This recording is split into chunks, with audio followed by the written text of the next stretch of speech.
너무 예민해서 스스로를 힘들게 하고 남들보다 쉽게 지치는 사람 중에 이걸 파악해서 삶의 질을 높이는 사람들이 있어요. 예민함에 압도되는 게 아니라 주체적으로 활용하게 되는 거예요. 바로 제가 말씀드리는 작성을 해보는 건데요.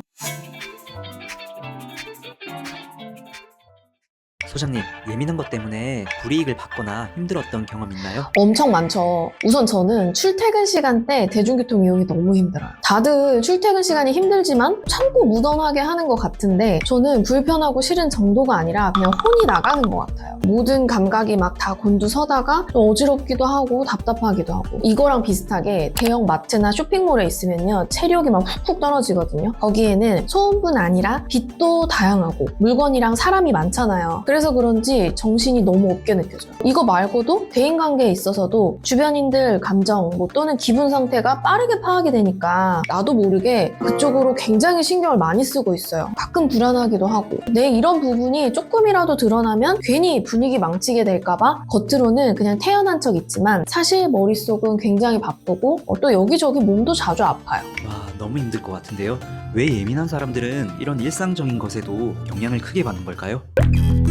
사실 일상생활에서 누구나 크고 작게 영향을 받잖아요. 그런데 예민한 사람들은 이런 영향이 단순히 스쳐 지나가는 것이 아니라 머릿속에 강하게 남고 반복적으로 떠오르면서 압도되는 경험을 하는 거죠. 이런 반응은 단순히 성격 때문이라기보다도 예민한 뇌 때문이에요. 아주 쉽게 설명해서 우리 뇌 속에는 편도체라는 것이 있는데요. 이 편도체는 위험 감지 센터 역할을 해요. 우리가 위험한 상황에 처하면 빠르게 반응할 수 있도록 대비하고 예측하는 일을 하는 거죠. 문제는 예민한 사람들의 경우에 이 위험 감지 센터가 너무 과도하게 작동을 하는 거예요. 그다지 위험하지 않을 때는 조금 쉬어도 되는데 너무 열일을 하는 거죠. 모든 그 신경을 곤두세우고, 예를 들어서 출퇴근 시간에 대중교통을 타고 꽉 끼인 상태에서 이런 생각을 하는 거예요. 아, 나 이미 힘든데 여기서 누가 더 타면 어쩌지? 나 다음에 못 내리면 어쩌지? 라는 문제에 대한 대비를 위해서 이 센터가 열심히 일을 하고, 또 쇼핑몰의 경우엔 다양한 감각 자극들이 위험한 건지 아닌지 하나씩 분석하고 판단하느라 편안하지 못한 거죠. 다른 사람들하고 함께 이야기하는 자리에서 한 사람 한 사람의 그 말투나 표정이 파악되면서 저 친구는 왜 반응이 없지? 어디 피곤한가? 기분 안 좋은가? 내가 좀 신경 써줘야 하나? 라는 생각이 들고, 때로는 내 감정도 아닌 상대방의 그 부정적인 감정에 휩쓸려서 그것을 내 것처럼 받아들이기도 해요. 이렇게 예상되는 위험과 문제에 대비하느라 편도체가 과도하게 바쁘면 감정을 조절하고 논리적으로 사고하는 전두엽이 약해져요. 이 결과 균형이 깨지면서 몸도 마음도 지치는 거죠. 아, 생각이 많다라는 거네요. 그럼 왜 예민한 사람들은 생각 멈추기가 힘들까요?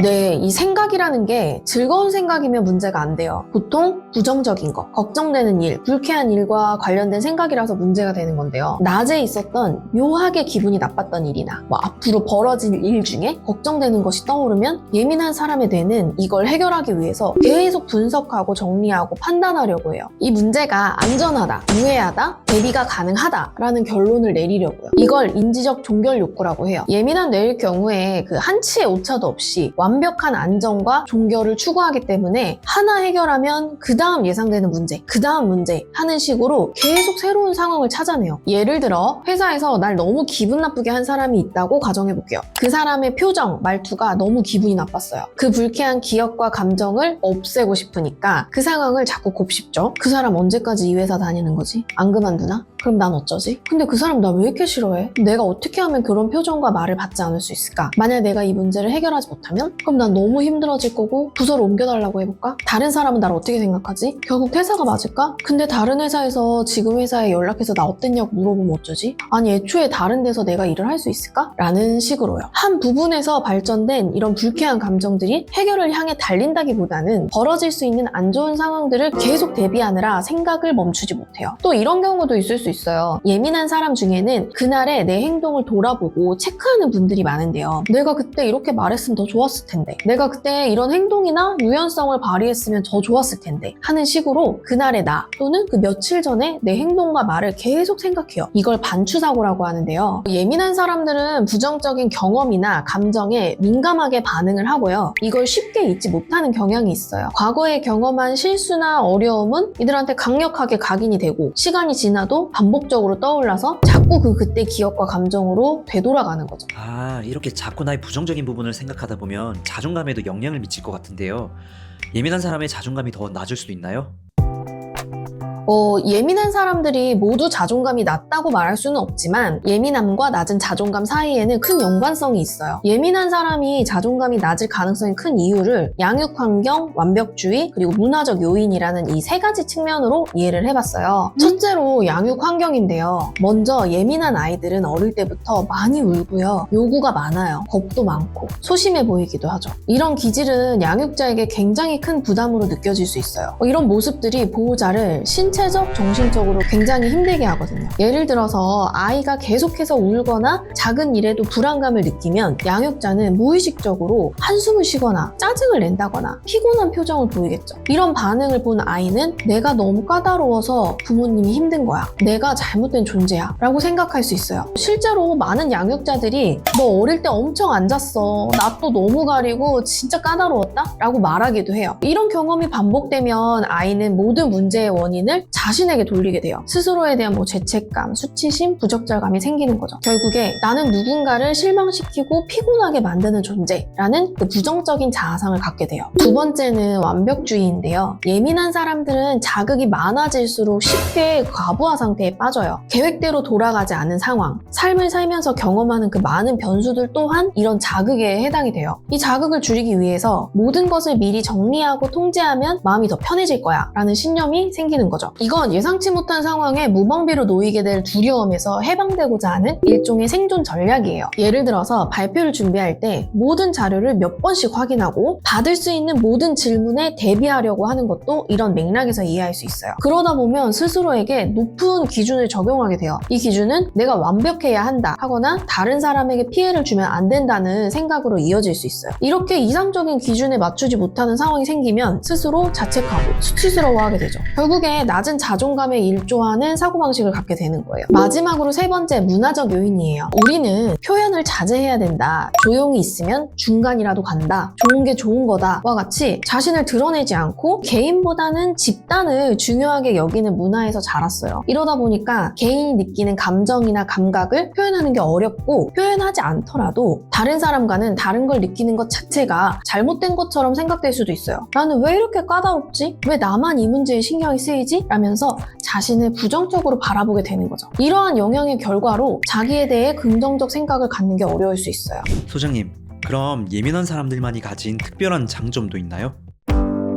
예민한 사람들 장점 정말 많아요. 섬세하고 배려심 많고 명석하죠. 상황과 맥락 파악이 빠르다 보니까 겉으로 눈치 없는 척을 할지언정 내면으로는 굉장히 많은 거를 보고 이해하고 있어요. 또 직관적이고 감각을 잘 사용하기 때문에 창조적이고 예술적인 부분에도 많은 능력을 가지고 있죠. 이렇게 아주 다양한 장점이 있는데 그 중에서도 제가 오늘 이야기할 부분은 대인관계에 대한 부분인데요. 예민한 사람들은 사람을 잘 파악하는 능력이 있어요. 사람을 잘 보는 거죠. 본능적으로 자신과 결이 맞는 사람인지 혹은 자신에게 해로운 사람인지를 구분할 수 있는 감각이 뛰어난 편이에요. 어떤 사람과 처음 만났을 때 상대방의 말이나 행동에서 느껴지는 그 미묘한 차이를 빠르게 인식하고 이 사람은 나에게 진심인가? 이 사람과 관계를 맺어도 될까? 라는 판단을 내리는데 유리해요. 이 능력은 굉장히 큰 강점이죠. 많은 사람들과 어울리면서 살아가야 하는 세상에서 자신에게 긍정적인 사람과 해를 끼치는 사람을 알아볼 수 있는 감각을 가졌다는 건 아주 중요한 기술이니까요. 예민함이란 특성이 자신을 보호하고 더 나은 환경을 만드는데 아주 유리하게 작용을 한 거예요. 소장님, 예민함을 좀 더 잘 다루고 삶의 강점으로 바꾸기 위해 어떤 방법들이 효과적일까요?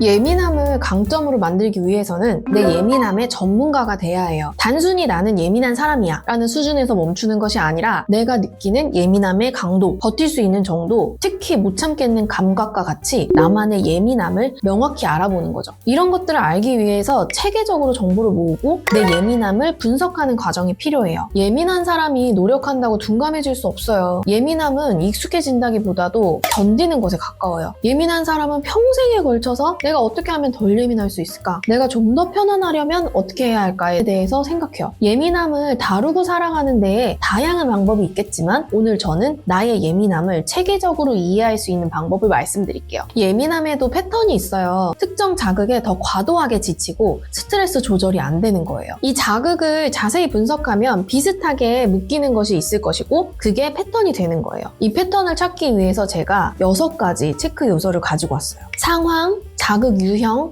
신체적 반응, 감정, 생각, 행동 이렇게 6개인데요. 이 6가지 요소를 통해서 나의 예민함을 이해하고 나를 조금이라도 더 편안하게 할 수 있어요. 이 방법은 인지행동 치료에서 사용하는 생각, 감정, 행동 기록표와 유사해요. 예민해지는 상황을 예시로 들어서 설명을 해볼게요. 우리가 벽간소음에 시달린다고 가정해볼게요. 먼저 첫 번째 요소인 상황을 살펴보면요. 벽 너머에서 악기를 연주하는 소음이 들려오는 상황이에요. 특히 밤처럼 휴식을 취해야 하는 시간대에 이런 소음이 들리면 그 불편함은 더 강해지겠죠. 이때 두 번째 요소인 자극 유형은 소리가 되는 거예요. 정확히는 내가 통제할 수 없는 소리. 이 소리 때문에 심장이 두근거리고 몸이 뜨거워지는 그 세 번째 요소인 신체적 반응, 즉 감각이 나타날 수 있는 거예요. 그 다음으로 네 번째 요소인 생각인데요. 내가 왜 이런 피해를 받아야 하지? 하는 생각과 함께 분노와 무력의 감정을 느껴요. 감정이라는 5번째 요소까지 체크가 됐어요. 그 다음에 내가 항의하면 더 큰 문제가 생길지 몰라. 난 계속 이 고통에서 못 벗어날 것 같아. 와 같이 감정에 연결된 생각 요소가 또 확인이 되고요. 이 스트레스에서 벗어나기 위해서 귀마개를 꽂거나 방음을 위한 물품을 구비하는 6번째 요소인 행동으로 이어져요. 한 가지 예시를 더 들어볼게요. 혼잡한 대중교통을 이용할 때의 상황이에요. 자극 유형은 신체 접촉이 될 수도 있고 다양한 냄새와 같은 그 후각적인 요소일 수 있어요. 이 상황에서 너무 답답해 숨이 가빠지거나 속이 좋지 않은 신체 감각을 느껴요. 그 다음으로 이렇게 많은 사람 속에서 내가 안전할 수 있을까? 내가 이 상황을 견딜 수 있을까? 사람들 사이에서 밀리다가 다치면 어쩌지? 라는 부정적 생각에 이어서 두려움과 불안감의 감정을 느끼죠. 결국 가능한 한 몸을 더 움츠리거나 마스크를 쓰고 다닌다든지 하는 행동을 취하는 거죠. 이 두 가지 예시는 우리가 예민함을 느낄 때 상황, 자극 유형, 감각,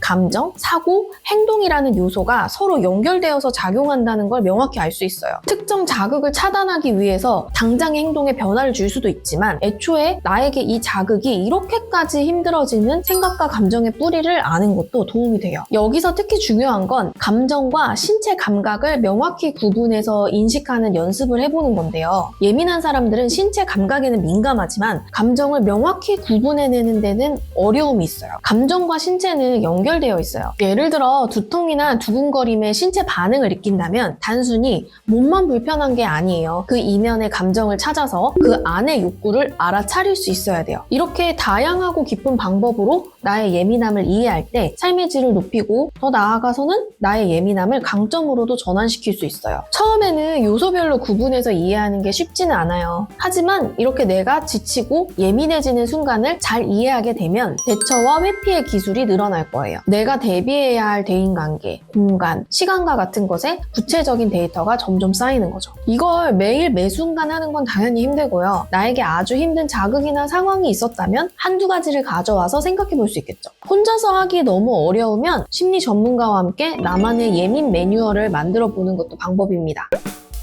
예민함은 익숙해지는 문제가 아니에요. 아까도 말씀드렸지만 참고 견디는 영역에 가까워요. 예민함은 나의 통제를 벗어나서 자동적으로 이루어지는 반응이기 때문에 이거를 견뎌낼 준비와 각오가 필요해요. 각오라고 해서 거창하게 느껴지지만 그저 나의 예민함을 진심으로 수용할, 인정할 필요가 있다는 말씀을 드리고 싶은 거예요. 이 영상을 여기까지 보신 분이라면 아마 정말 예민한 분이실 거라고 추측을 해보는데 사회문화적 요인으로 예민함이란 단어에 부정적 뉘앙스가 있기는 하지만요. 그 안에 섬세함, 깊은 배려와 같은 귀한 가치가 들어있다고 생각합니다. 예민함은 능력이에요. 약간은 버거운 능력. 나의 예민함을 잘 이해하고 다뤄서 좀 더 편안하게 살 수 있습니다. 함께 해봐요. 여러분의 관계와 감정의 자유를 응원합니다. 오늘 영상이 도움이 되셨다면 구독, 좋아요, 알림 설정 잊지 마시고요. 심리상담사 짠토커였습니다.